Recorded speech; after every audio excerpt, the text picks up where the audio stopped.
Hello. If you're new to the channel, thanks for coming over and welcome. And if you're returning, welcome back.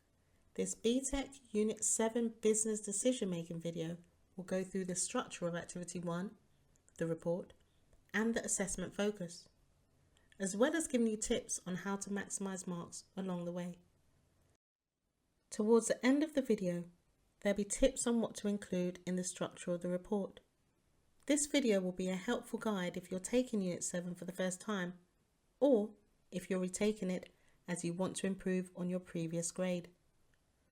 I'd like to encourage you to like the video, comment on how you're finding Unit 7, and subscribe to the channel. This will help it to be seen by other BTEC students, such as yourself. These videos may also be of interest to you. I will put the links to them in the description box. Some information for you about Unit 7 Business Decision Making. There are 70 marks available for this paper. The exam duration is for 3 hours. Work that you are required to complete should be on a computer, and you will have Activity 1 to complete and Activity 2 during that period of time. Activity 1 is a report that you're required to complete, worth 52 marks. And Activity 2 is worth 18 marks, and it's a visual presentation with speaker notes. It's important to split your time accordingly. So for Activity 1, you should spend around 2 hours and 15 minutes. And for Activity 2, around 45 minutes. This video will focus on Activity 1, the report. This is an example of a brief. You'll be given a brief as well as a case study. So you have case study with lots of data, lots of information in there, which you will need to analyze and review. Now, when you're given the brief, you need to read the brief carefully and make notes about the important information you're likely to need. You can see here that you are given 2 options. Now, that's very typical of a Unit 7 assessment. You're given 2 options and you need to analyze and evaluate and choose the best option overall for the business or for the client. So this is very typical of Unit 7 assessment. You will also be given some direction into what your report should include, as you can see here. It's crucial that you know what the examiners are looking for Activity 1. They're looking for Assessment Focus 1, Information, Data Selection and Interpretation, Assessment Focus 2, Implications for Resources Based on Decisions Made, Assessment Focus 3, Financial Forecasting. They're looking for Key Factors, Risks and Alternative Approaches, Supported Decision Making, and your presentation and structure. So they're looking for all of this for Activity 1. And this is how you may see it laid out on your brief. Here is one way you may decide to structure your report. There are others. At the end of the video, I'll give you pointers on what you might include under each heading. Let's take a closer look now at the assessment focus. Assessment Focus 1, Information, Data Selection and Interpretation. There are 0 to 8 marks available for this section. You must make certain that you make sustained references to the case study. Your references must be entirely relevant to the context. Any decisions that are made, you must support it with data in a case study. So in effect, you should make certain your points are backed up by the case study material. You should also demonstrate that you've selected appropriate evidence to support the point that you make. So you haven't just taken any information from the case study. It should be appropriate. Assessment Focus 2, Implications for Resources Based on Decisions Made. There are 0 to 8 marks available for this part of the assessment. You need to give detailed understanding of a wide range of resource implications. You need to identify the resources for both options. These are the resources that you need to identify and discuss in detail. Financial resources, human resources, physical resources, and time. The highest grade learners need to discuss each type of resource in detail and link the discussion to the option and to the business goal. We'll look at this a little bit more closely. Here's a small part of a case study from a previous paper. Now, we could look at this and link it to financial resources. Financial resources could include the startup costs. Here we can see for one of the options in this case study that £85,000 would be the cost to purchase the business. Once reviewing the entirety of the case study, you would need to consider how the business would find the £85,000. Do they need a loan? Do they need to consider taking on an additional partner? Do they need to explore a venture capitalist route? You need to review the financial implications for both options. There are other financial implications that you need to consider in this case study, but this is just an example. Financial resources could, as I said, relate to startup costs. It could relate to wages, running costs. If, for example, additional staff will be needed because of the option available, cost of the equipment, the cost of rent, and the differences of these for the two options. For human resources, you could consider for the options, will they need more staff? Will it be dependent on the business? Will the goods and services be made abroad? You should also mention whether the business currently has staff members. Are there any issues with motivation? Are they good workers? Are they productive? Are additional workers needed? Will these workers need training? You need to explain these resources in detail. You should consider the physical resources that are needed to run the business, such as stock, equipment like computers or tools, delivery vans, storage for the equipment, and the premises, the actual location itself.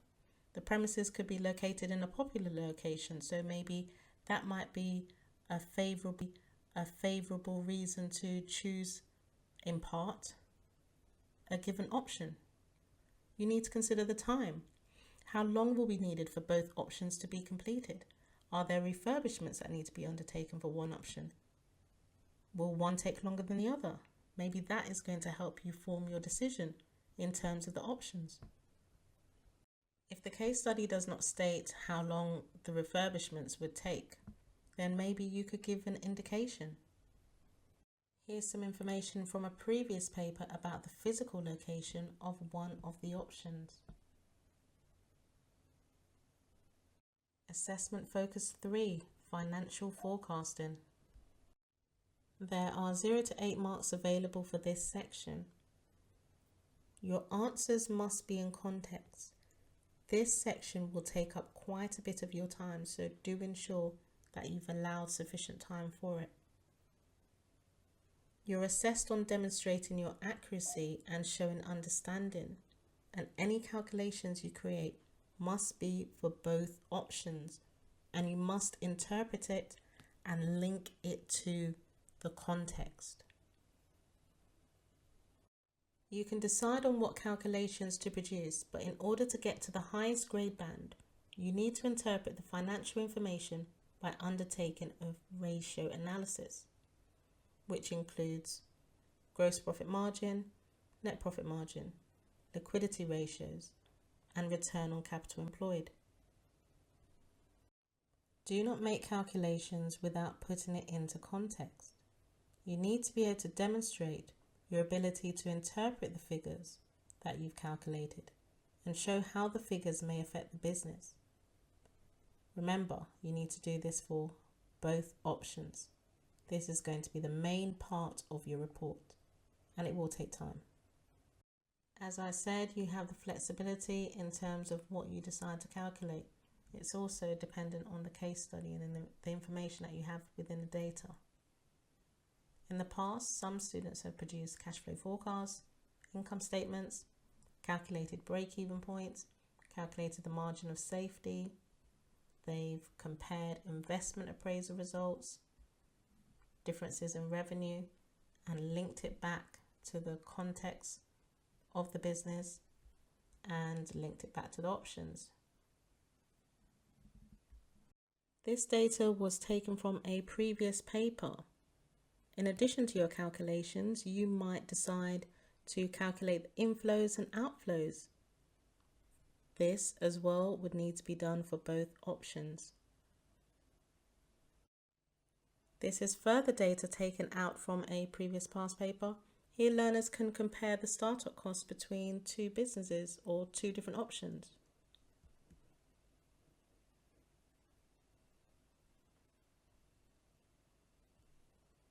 You may be able to see trends in profitability, which you'll be able to see by analysing previous income statements. So if they give you information in the case study and there's a number of years for the income statements, then you can analyse that as well. For the ratios, you might be able to show a relationship between sales and profit by calculating the profit margins and also comparing them to industry benchmarks.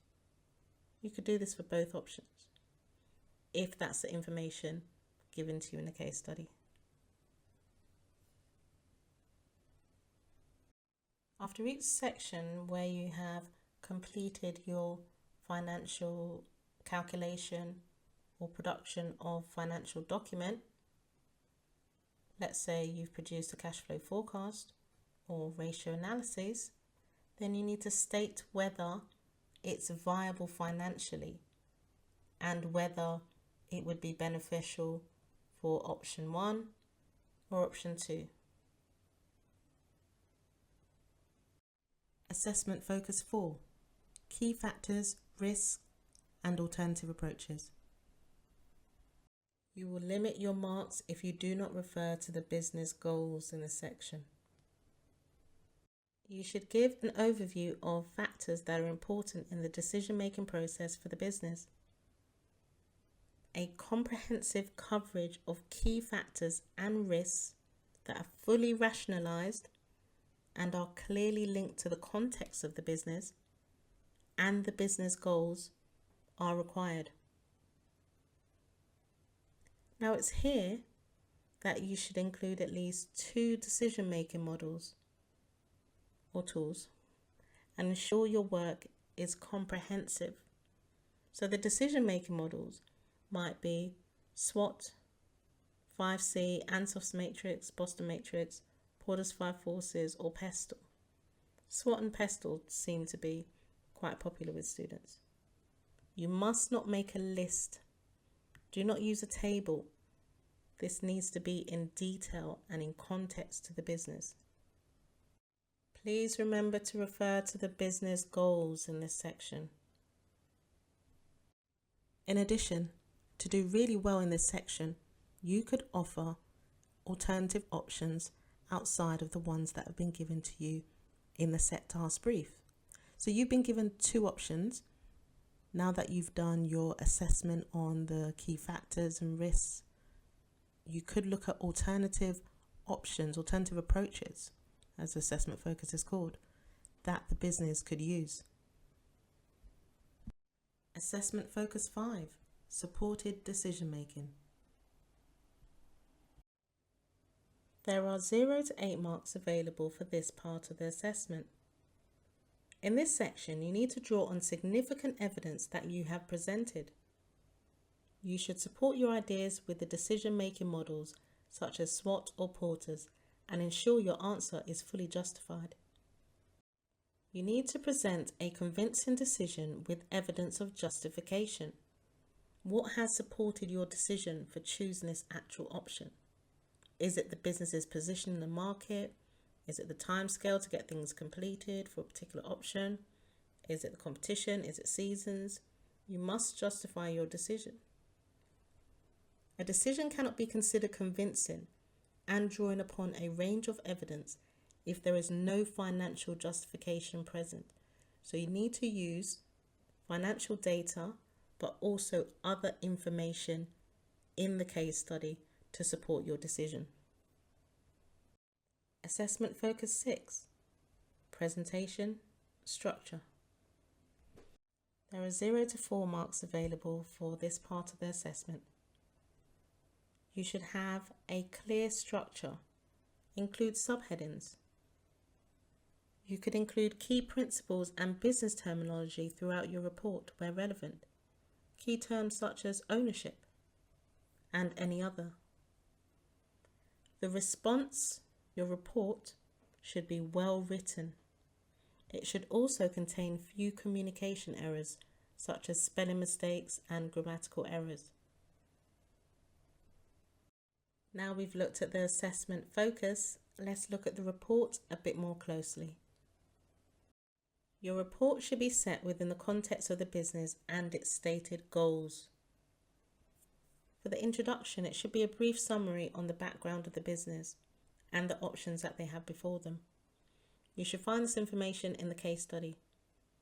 Your introduction should be about a paragraph long.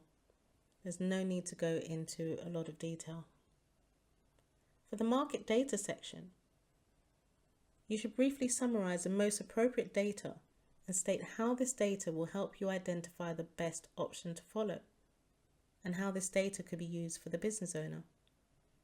You should ensure that this is done for both options. If you do find any trends, then you should include this here as well. Implications for resources. You should include a paragraph on each for this section. And that's for both options. Financial.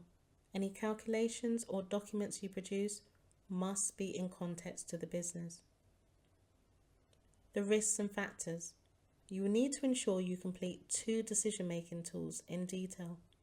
Do not use any tables because students that use tables tend to make their work quite brief, their analysis quite brief, and you don't want that. It should be in detail and it should be for both options. And your conclusion. You'll need to provide a summary of what you've written in the report. And this is where you will make a decision on the option you've chosen. Ensure you explain why you've chosen this option.